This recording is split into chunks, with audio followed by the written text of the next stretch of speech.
วกเราแกงซ่าโซไซตี้เนาะอเล็กแล้วก็เอแกงซ่าเนาะสำหรับตอนนี้เป็นยังไงเอเฮาอยู่ที่หอวัฒนธรรมแมนความตื่นเต้นของพวกเราเพิ่มขึ้นหลายพวกเรามางานนี้เลยเป็นรอบชิงชนะเลิศกับงาน Pepsi Singing Contest ประจำปี 2016 นั่นเอง กลับไปเบิ่งเดอะวินเนอร์เขาเลยว่ามัน อยาก จะได้ รู้แมนเนาะอยากรู้ไผสิได้ไปเลยเนาะ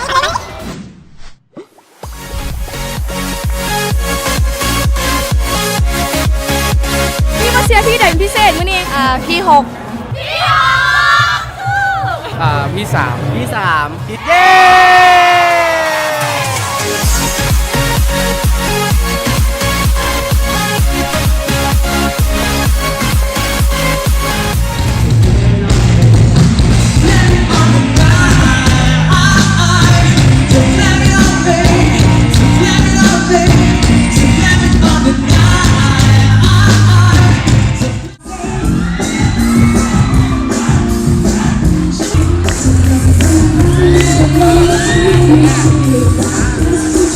จะปิดกับคันโซฟานี่แหละกินใส่ร้านเนาะสำหรับจุดนี้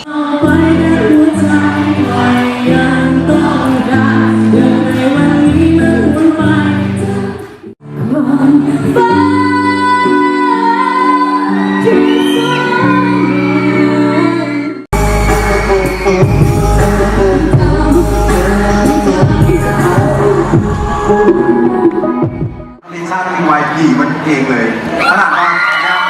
เล่นเสียงที่มันตรงเลยเนาะที่ว่าผู้หญิงกับสามารถชักที่เองได้ตลอด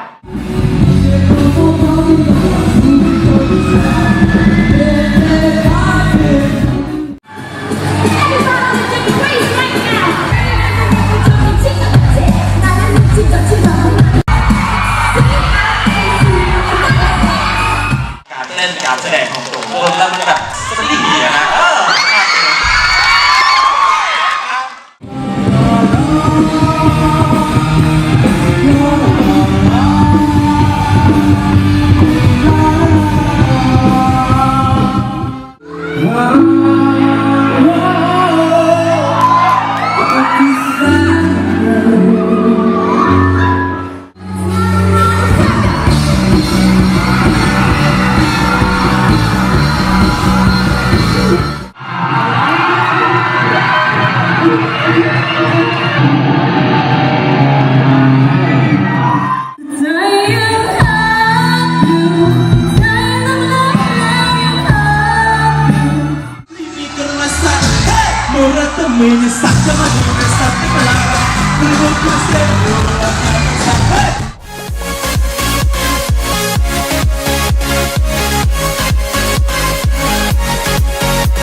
และในที่สุดตอนนี้เราก็ได้ผู้ชนะเลิศกับโครงการ Pepsi Singing Contest กันแล้วนะกับน้องกรมนั่นเองก็อยากขอบใจมูทุกคนที่ให้กำลังใจน้องตลอดมาและ